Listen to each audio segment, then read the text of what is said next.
নমস্কার, শুভ দুপুর। নতুন ব্লগে আবার সবাইকে স্বাগত। তো থাম্বনেল দেখে নিশ্চয়ই সবাই বুঝতে পেরেছেন যে আজকের ব্লগটা কী নিয়ে। হ্যাঁ, লিটল ম্যাগাজিন। ম্যাগাজিন শব্দটার সঙ্গে নিশ্চয়ই আপনারা সবাই পরিচিত বা আমরাও পরিচিত, কিন্তু লিটল ম্যাগাজিনটা হয়তো জানি না সবাই জানেন কি না বা সবাই এই নামটার সঙ্গে পরিচিত কি না। তবে অবশ্য এখন অনেক জায়গায় এই লিটল ম্যাগাজিনের মেলা প্রদর্শনী সব হচ্ছে, তো হয়তো আপনারা এই ব্যাপারে ওয়াকিবহাল আছেন। তো যাই হোক, লিটল ম্যাগাজিন ব্যাপারটা কি? এটা কি শুধু ক্ষুদ্র বা মানে অল্প পাতার ম্যাগাজিন, নাকি এর অন্য কোনো সাহিত্যিক ভ্যালু আছে? এটা কবে থেকে চালু হয়েছিল ইত্যাদি নানা রকম প্রশ্নের উত্তর চলুন আমরা একসঙ্গে পেয়ে যাব। তো এখন যাব লিটল ম্যাগাজিনের মেলা দেখতে, প্রদর্শনী। তো আমাদের বজবজেরই আশপাশে হচ্ছে, আমাদেরই চেনা পরিচিত আত্মীয় পরিজন অনেকেই সেই মেলার সঙ্গে যুক্ত আছেন। তো আমিও সেখানে যাওয়ার আমন্ত্রণ পেয়েছি। তো আসুন সবাই মিলে একটু ঘুরে আসি লিটল ম্যাগাজিনের মেলা থেকে। এসে গেছি লিটল ম্যাগাজিন মেলা প্রাঙ্গণে। এই যে সামনেই একটা গেট করা হয়েছে, দেখুন এই যে গেটটা, হাওয়া একটু দুলছে। তো এখন ভেতরে ঢুকবো, চলুন দেখি ভেতরে কি কি ব্যবস্থা রয়েছে। এসেছি মেলার একেবারে মধ্যে। প্রথমেই সামনেই চোখে পড়ছে স্টেজটা সুন্দর করে সাজানো। এখানে দেখুন মেলা ও প্রদর্শনীর একটা বর্ণনাও লেখা আছে, পোস্টার। আর এখানে সুন্দর করে স্টেজ সাজানো, সামনে অনেক পুরস্কার রাখা রয়েছে দেখতে পাচ্ছি। যারা গুণীজন আসবে তাদের হাতেই এগুলো তুলে দেওয়া হবে।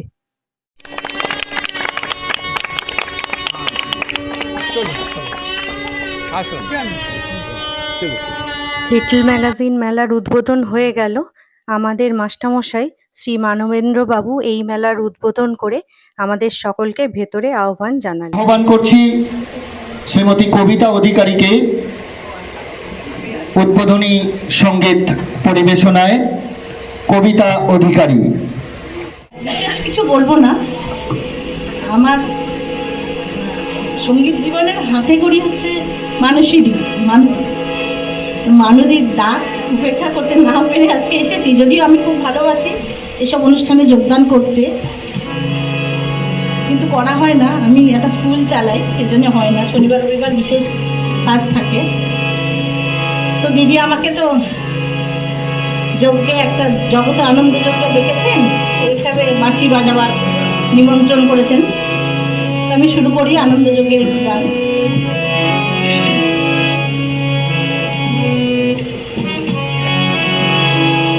জগতে আনন্দ যজ্ঞে আমার নিমন্ত্রণ, জগতে আনন্দ যজ্ঞে আমার নিমন্ত্রণ। ধন্য হলো, ধন্য হলো মানব জীবন, জগতে আনন্দ যোগে আমার নিমন্ত্রণ। কি গান গাহিব আজি, কি শুনিবে বলো, কাপে ধনু থর থর হৃদয় হৃদয় রতন, মনেরই মতন কি দিয়ে খুঁজিব আজি সাজাব চরণ। লিটল ম্যাগাজিন মেলা ও প্রদর্শনী ১৬তম বর্ষে সভাপতি শ্রী শুভাশিস ঘোষকে বরণ করে নেওয়া হচ্ছে। আজ এক আনন্দ ঘন মুহূর্তে আমরা দাঁড়িয়ে আছি। আমরা সারাটি বছর অপেক্ষা করে থাকি এই দিনটির জন্য। মহাশয় তিনি প্রত্যেকবার আমাদের মধ্যে উপস্থিত হয়ে আমাদেরকে প্রাণিত করেন। আমরা তাকে উত্তরীয় পরিয়ে, ব্যাচ পরিয়ে, পুষ্প দিয়ে এবং স্মারক দিয়ে আমরা তাকে বরণ করে নিচ্ছি। এমনি করেই গুটি গুটি পায়ে হাঁটতে হাঁটতে বজবজ লিটল ম্যাগাজিন মেলা 15টি বছর অতিক্রম করে 16তম বর্ষে পদার্পণ করেছে। মেলার সম্পাদিকা, লিটিল ম্যাগাজিন সমন্বয় কমিটির সম্পাদিকা মানসী ঘোষ গঙ্গোপাধ্যায় বরণ করে নিচ্ছেন মেলার উদ্বোধক শ্রদ্ধেয় শিক্ষক ও সাহিত্যিক শ্রী মানবেন্দ্রনাথ রায় মহাশয়কে। একটু করতালি হোক। আমরা অত্যন্ত শুভ মুহূর্তের সাক্ষী। 16তম বর্ষের লিটিল ম্যাগাজিন মেলার উদ্বোধনী অনুষ্ঠান চলছে। লিটিল ম্যাগাজিনকে ঘিরে যারা বাঁচেন, যারা অক্ষর শিল্পী, যারা প্রতিটি দিন সাহিত্য চর্চাকে সাথে নিয়ে পথ চলেন, সেই সমস্ত মানুষদের উপস্থিতিতে আজ আমাদের মেলা প্রাঙ্গণ পরিপূর্ণ হয়ে গেছে। আমরা আনন্দিত, আমরা আপ্লুত। সবাই সবাই প্রাণে এ জীবন পূর্ণ করো, এ জীবন পূর্ণ করো, এ জীবন পূর্ণ করো, এ জীবন পূর্ণ করো।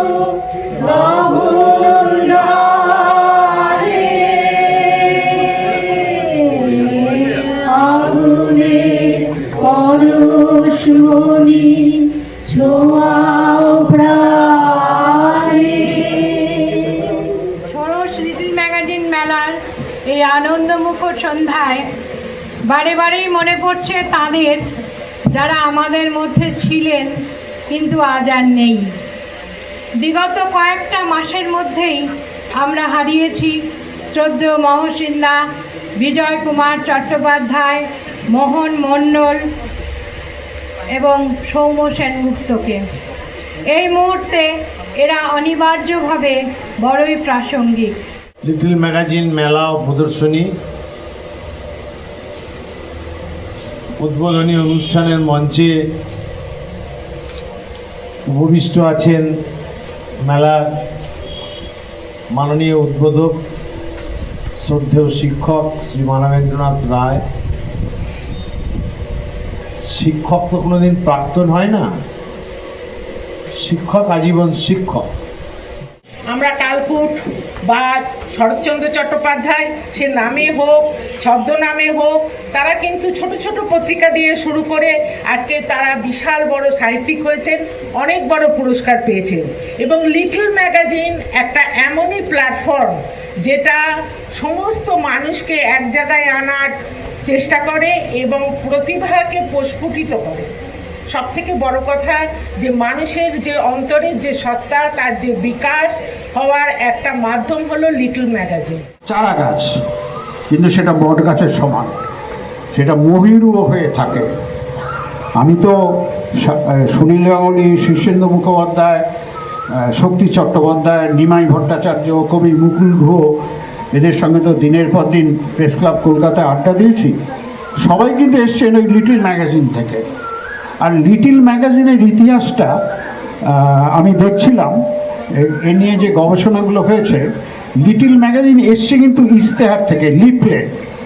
আপনারা এই লিফলেট থেকে লিটল ম্যাগাজিন এসছে কেমন করে, আমি দুটো উদাহরণ দেবো। আপনারা নিশ্চয়ই ম্যাক্সিম গোর্কির মা উপন্যাসটা পড়েছেন। তখন রাজতন্ত্রের বিরুদ্ধে লড়াইটা কিন্তু শুরু হয়নি, লড়াইটা শুরু হয়েছিল কারখানার মালিকের বিরুদ্ধে। তখন শ্রমিক আন্দোলনে শ্রমিকদের মধ্যে মালিকের বিরুদ্ধে, শোষণের বিরুদ্ধে লড়াইটাকে চালিয়েবার জন্য ইশতেহার তৈরি হতো। মা কী করতেন, তিনি ওই শ্রমিকদের টিফিন বিক্রি করতে যেতেন, আর তিনি ঘুগনির নিচে ওই ইশতেহার নিয়ে চলে যেতেন।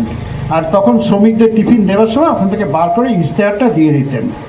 কিন্তু একজনকে আপনারা মনে হয় কেউ বোধহয় স্মরণে রাখেন না, রাজা রামমোহন রায়। 1833 সালে রাজা রামমোহন রায় মারা গিয়েছিলেন, এবং 1833 সালে যে ব্রিটিশ ডাক্তার রাজা রামমোহন রায়ের পোস্টমর্টেম করেছিলেন ইংল্যান্ডের ব্রিস্টলে, তার চুলটা একটা খামের ভেতরে ঢুকিয়ে পাঠিয়ে দিয়েছেন আমেরিকা এক ডাক্তারের কাছে। আমেরিকার দাসপ্রথা আন্দোলনের সূত্রপাত কিন্তু রাজা রামমোহন রায়কে নিয়ে। রাজা রামমোহন রায়ের ওই চুলটা হয়েছিল প্রতীক দাসপ্রথা আন্দোলনের, এবং সেইটা ওই চুলটাকে কেন্দ্র করে ইশতেহার বানিয়ে তখন দাস শ্রমিকদের মধ্যে বিতরণ করা হতো। তারপরেই শুরু হয়ে গেল লিটল ম্যাগাজিন। লিটল ম্যাগাজিনের প্রথম সূত্রপাত কিন্তু 1880 সালে, একটা ইংল্যান্ডে আর একটা বোস্টনে। মেলায় উদ্বোধনী অনুষ্ঠান বেশ কিছুক্ষণ হওয়ার পর এবার চলে এলাম বইয়ের স্টলে। প্রথম যে স্টলটা চোখে পড়লো তাতে পুরোপুরি বাচ্চাদের বইয়ের সম্ভার রয়েছে দেখতে পাচ্ছি।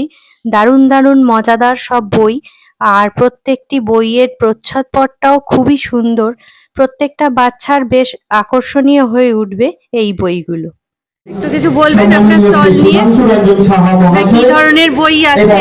আমরা বাচ্চাদের উপর কাজটা করছি। বাচ্চাদের ছোট ছোট গল্প তাদেরকে মঞ্চে আহ্বান করছি। লিটল ম্যাগাজিন মেলায় যে সমস্ত উপস্থিতি একত্রিত হয়েছেন, যারা লিটল ম্যাগাজিন সমন্বয় সমিতির আহ্বানে সাড়া দিয়ে উপস্থিত হয়েছেন, লিটল ম্যাগাজিন আন্দোলনকে আরো বেশি সক্রিয় করার অভিপ্রায়ে আরো বেশি মজবুত করার প্রয়াসে যারা আমাদের সঙ্গে হাতে হাত মিলিয়ে লড়ছেন, তাদের সকলকে আন্তরিক ধন্যবাদ এবং কৃতজ্ঞতা। বাংলা খুব কম পড়তে চায়, ফলে তারা যাতে আরও সহজভাবে পড়তে পারে। এবং আমরা শান্তিনিকেতনের কলা ভবনের সঙ্গে যুক্ত বলে আমরা আঁকাগুলো একটু ইনোভেটিভ করার চেষ্টা করি। কিরম ধরনের বই সাধারণত বাচ্চারা বেশি পছন্দ করে? বাচ্চারা বেশিরভাগ ইংলিশ বইটাই বেশি পছন্দ করছে, অথবা আঁকা স্কেচগুলো ভীষণভাবে আমাদের যায়। কারণ আমরা অক্ষরের উপর কাজ করেছি, ইংরেজি অক্ষর এবং বাংলা অক্ষরের উপর কাজ করেছি, এবং আঁকার উপর কাজগুলো নানা বয়সের নানা ধরনের বাচ্চাদের উপর কাজটা করেছি। Thank you. এবার চলে এসেছি পশ্চিমবঙ্গ বিজ্ঞান মঞ্চের বুক স্টলে। নামটা শুনেই নিশ্চয়ই বুঝতে পাচ্ছেন এখানে নানা রকম বিজ্ঞান ভিত্তিক বই পাওয়া যাবে। তো যেসব বই এখানে রয়েছে সেগুলো দেখে মনে হলো শিশু, কিশোর, যুবক সবাইরই এই বইগুলো বেশ ভালো লাগবে। আর বিজ্ঞানের নতুন নতুন সব কিছু এই বইগুলো পড়লে জানতে পারা যাবে। এইবার পরবর্তী স্টলগুলো ঘুরে দেখতে লাগলাম। প্রথমেই যেটা আছে দক্ষিণ 24 পরগনা জেলা সুন্দরবন বিষয়ক গ্রন্থাবলী। এতে বোঝাই যাচ্ছে যে সুন্দরবনের আশপাশের গল্প এটাতে লেখা আছে এইসব বইয়ে। 12 ভূঁইয়ার ইতিকথা। আর দেখুন চিন্তা ভাবনা বলে যে বইটা দেখতে পাচ্ছেন সেই ডিজাইনটা আমার বাবার করা। এখানে সুন্দরবনের ইতিহাস, অবশ্যই দক্ষিণ 24 পরগনার সঙ্গে সুন্দরবন তো কানেক্টেড। এবার হচ্ছে অন্য সাম্পান। অন্য সাম্পান স্টলটিতে চলুন কি দেখা যায়। মরিচা রঙের ধুলো, বাহ, গল্পের বইয়ের নামটা বেশ মন কাটছে। এই সব লেখকের বই যে সব সময় যে নামী লেখক এনারা তাও ঠিক নয়, অনেক সময় অনেক অনামী লেখকের বইও দর্শকদের মন কাড়ে। কাজেই আপনারা এইসব বই চাইলে সংগ্রহ করতে পারেন। কবিতা, ছিটমহল, প্রিয় পংক্তিমালা, নির্বাচিত গল্প। এরপর দৃষ্টিপথ। দৃষ্টিপথ নামটা শুনলেই একটা পজিটিভ থিঙ্কিং সবার মনে পড়ে। প্রথমেই যে বইটা দেখুন সমাজ দর্পণ। সমাজ দর্পণ ভাবলেই আমরা সমাজের কথাই স্বাভাবিকভাবে ভাবি। তো বইটা পড়লে বুঝতে পারবো যে এতে সমাজ দর্পণের কি লেখা আছে। আর দৃষ্টিপথের ছবিটাও তো বেশ সুন্দর, কাশফুলের ছবি। নিশ্চয়ই এতেও কোনো ভালো কিছুই লেখা আছে, আমাদের এগিয়ে যাওয়ার কথা। তারাদের কথা বুঝতেই পারছেন, নানা রকম তারাদের জন্ম বৃত্তান্ত এখানে রয়েছে, কার্য বৃত্তান্তও বটে। আর লাস্ট নন টেক্সচুয়াল খুব বেশি থাকে, গল্প, প্রবন্ধ, উপন্যাস, ছোট গল্প, কবিতা এবং মনীষীদের জীবনের উপরে আমাদের এখানে বই রয়েছে। এবং কিছু চিকিৎসা শাস্ত্রেরও বই রয়েছে, নতুন আমাদের বেরিয়েছে হোমিওপ্যাথি বই, ঠিক আছে। আর খেলার উপরেও কিছু বই আছে এবং ভ্রমণের উপরেও কিছু বই আছে, ঠিক আছে। বাচ্চাদের ছড়ার উপরে আছে, হাসির উপরে আছে, সব ধরনের বই রয়েছে, ইংরেজি এবং বাংলা। কিরম ধরনের বই পাঠক বেশি পছন্দ করে আপনার কাছে? বেশি পছন্দ করে গল্প, থ্রিলার টাইপের বই বেশি পছন্দ করে। মূলত আমরা সারা পশ্চিমবঙ্গেই আমাদের প্রকাশনা সংস্থা যাই। আপনি জানেন জেলা বই মেলা যেগুলো হয় সরকারি উদ্যোগে, সেখানে আমরা প্রত্যেকটা জেলায় পার্টিসিপেট করার চেষ্টা করি এবং সেখানকার পাঠকরা যেটা আমাদের বই নেয়, মূলত গল্পের উপন্যাসের এইসব বই বেশি চলে। আচ্ছা আচ্ছা, তো আপনারা কি এখানে অনেকবার বছর ধরে আসছেন নাকি এবারই প্রথম এলেন? আমি এবারে প্রথম এলাম। আচ্ছা আচ্ছা গতবারে এসেছিলাম কিনা আমি বলতে পারবো না, এটা আমাদের নিজস্ব ফ্যামিলি বিজনেস, কলকাতায় আমাদের অফিস আছে আচ্ছা। কলেজ স্ট্রিটে, ঠিক আছে। তো এটা আমার ফার্স্ট টাইম। আচ্ছা আচ্ছা, এখানে আপনাদের প্রথমই এলেন। এরপর চলে এলাম আঞ্চলিক দর্পণ। এই টেবিলে দেখুন প্রচুর বই রয়েছে, কিন্তু লিটল ম্যাগাজিন সম্বন্ধে আমার ধারণা খুবই কম, তাই এই বইগুলোর ভালো মন্দ কোনোটাই আমি বলতে পারবো না। আপনাদের বইগুলোর নাম দেখিয়ে দিচ্ছি, আপনারা যদি ইন্টারেস্টেড হন তাহলে এই বইগুলো অবশ্যই সংগ্রহ করে পড়ে দেখতে পারেন। এরপর প্রান্তদেশ, এখানে দেখুন একটা বাচ্চা ছেলে স্টলে বসে আছে। এই টেবিলেও দেখতে পাচ্ছি অনেক বই রয়েছে, ভালো মন্দ সব পাঠকের রুচি অনুযায়ী বিচার হবে। এরপর দেশলোক আলিপুর বার্তা। আলিপুর বার্তার নামটা আমাদের কাছে বহুল প্রচারিত। এইটা হচ্ছে দেশলোকের টেবিল, দেশলোকেও বেশ কয়েকটি বই দেখতে পাচ্ছি। আর নিশিত আর চিন্তাভাবনা, এটা হচ্ছে চিন্তাভাবনার নিজস্ব স্টল। চিন্তাভাবনার অনেক লেখককে আমি চিনি, এই বেনু গঙ্গোপাধ্যায় আমার বাবা, এটা তার লেখা বই। আর চিন্তাভাবনার নানান সংখ্যাও এই টেবিলে রাখা হয়েছে। আপনারা যদি স্থানীয় কেউ হন বা দূরের লোক হন, চাইলে এখান থেকে আপনারা সংগ্রহ করতে পারেন। নববর্ষ সংখ্যা আর আরও নানান রকম স্পেশাল সংখ্যা এখানে আছে। আমাদের একান্ত আপনজন, আমার স্বর্গীয় পিতৃদেব সাহিত্য সংস্কৃতি বিজ্ঞান মনস্ক শ্রদ্ধেয় বিজয় কুমার চ্যাটার্জি স্মৃতিস্মারক সম্মাননা লিটল ম্যাগাজিন মেলার এই মহতী মঞ্চে আপনার হাতে অর্পণ করতে পেরে আমি ও আমার বৃহত্তর পরিবার ধন্য ও কৃতার্থ। আপনার পথ চলা দীর্ঘ হোক এই কামনা করি। শুভেচ্ছা ও শ্রদ্ধা সহ সায়নী চ্যাটার্জি, সিমলা, হিমাচল প্রদেশ। সভা শেষে শেষ প্রাপ্তি পুরস্কার। শ্রীমতী মানসী ঘোষ গঙ্গোপাধ্যায়, যিনি লিটল ম্যাগাজিন কমিটির সম্পাদিকা, তাকে ব্যাচ এবং গোলাপ ফুল দিয়ে সম্মানিত করছেন শ্রীমতী কল্পনা চট্টোপাধ্যায়। আজ অনুষ্ঠানের শেষ, তাই এই কমিটির সকল সদস্যরা সবাই স্টেজে উঠে দাঁড়িয়েছেন। শ্রীমতী কল্পনা চ্যাটার্জি তার হাজব্যান্ড বিজয় চ্যাটার্জির নামে একটি স্মারক শ্রীমতী মানসী ঘোষ গঙ্গোপাধ্যায়ের হাতে তুলে দিচ্ছেন। আর কমিটির সবাই একই সঙ্গে সেই সুন্দর অনুষ্ঠানে সাক্ষী হয়ে রয়েছে, সেই সঙ্গে আমরাও এই অনুষ্ঠানের সাক্ষী হয়ে রইলাম। এই অনুষ্ঠানের আরও অগ্রগতি আমরা কামনা করি। প্রায় স্মারক পাওয়াটা যেমনি আনন্দের, তেমনি কোথাও সেখানে একটা বিষাদের সুর বেজে যায়। ফিরে চলে এসেছি লিটল ম্যাগাজিন মেলা দেখে, এখন বাজে 7:30। তো এই 2-5 মিনিট আগেই ফিরেছি। তো যাই হোক, খুবই ভালো লাগলো, মনটা বেশ ভরে গেল। এই এত মহতী অনুষ্ঠানে আমি থাকতে পেরে নিজেকে গর্বিত মনে করছি।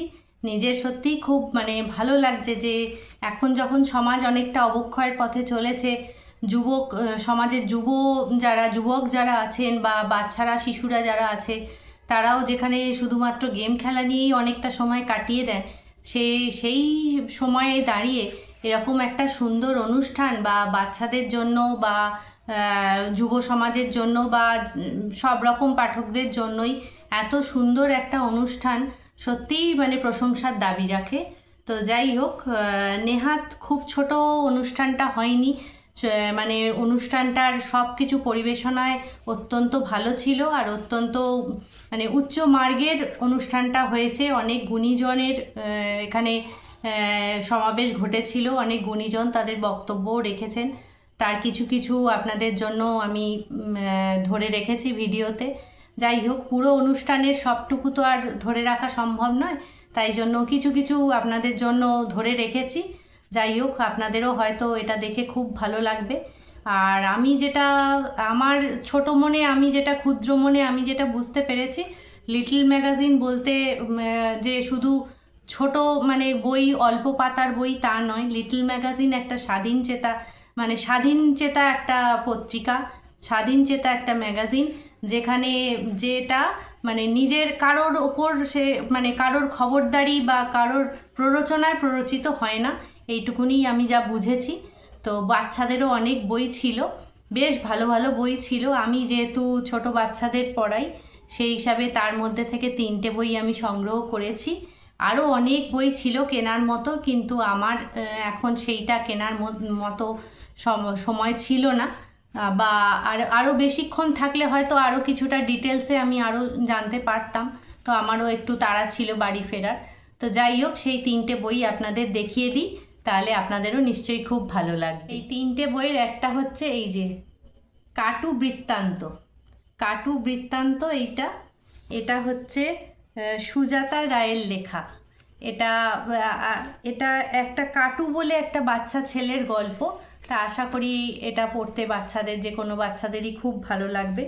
আর একটা হচ্ছে মীন রাশি, এই যে মীন রাশি, এটাও একটা নিয়েছি। আর আরেকটা হচ্ছে ট্রাঙ্কে ভরা গল্প কথা। লেখাগুলো হয়তো আপনারা উল্টো পড়ছেন কিনা জানি না। ট্রাঙ্কে ভরা গল্প কথা, এই 3টে বই আমি নিয়েছি বাচ্চাদের জন্য, আমার ছাত্রছাত্রীদের জন্য। তারা পড়ে নিশ্চয়ই খুব আনন্দ পাবে, কারণ আমার ছাত্রছাত্রীদের মধ্যে কেউ কেউ আছে যারা ইংলিশ মিডিয়ামে পড়ে কিন্তু বাংলা পড়তে খুবই পছন্দ করছে, বা বাংলার মধ্যে যে মিষ্টতা আছে, যে ভালোবাসা আছে, সেটা তারা এখন বুঝতে শিখেছে। তাদের উদ্দেশ্যেই আমি এই বইগুলো নিয়েছি, তাদেরকে গিফট করব বলে।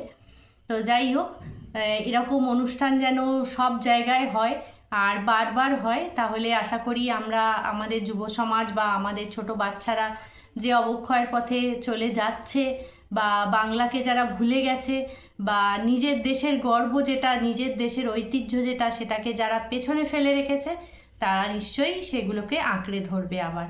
তো আজকের ব্লগটা এখানেই শেষ করছি। আশা করি আজকের ব্লগটা দেখতে আপনাদের খুবই ভালো লেগেছে, কারণ এটা সম্পূর্ণ অন্য একটা ব্লগ। তো যাই হোক, যদি আজকের ভিডিওটা ভালো লেগে থাকে, তাহলে অবশ্যই লাইক, কমেন্ট, শেয়ার করতে ভুলবেন না। আমার পুরনো বন্ধুরা আর আমার নতুন বন্ধুরা সাবস্ক্রাইব করে চ্যানেলটাকে আমাদের পাশে থাকার চেষ্টা করবেন। তো আবার নতুন ভিডিওয়ে দেখা হয়ে যাবে খুব তাড়াতাড়ি। ততক্ষণের জন্য বন্ধুত্বের দাবি নিয়ে আপনারা সবাই খুব ভালো থাকুন, সুস্থ থাকুন আর খুব আনন্দে থাকুন। নমস্কার।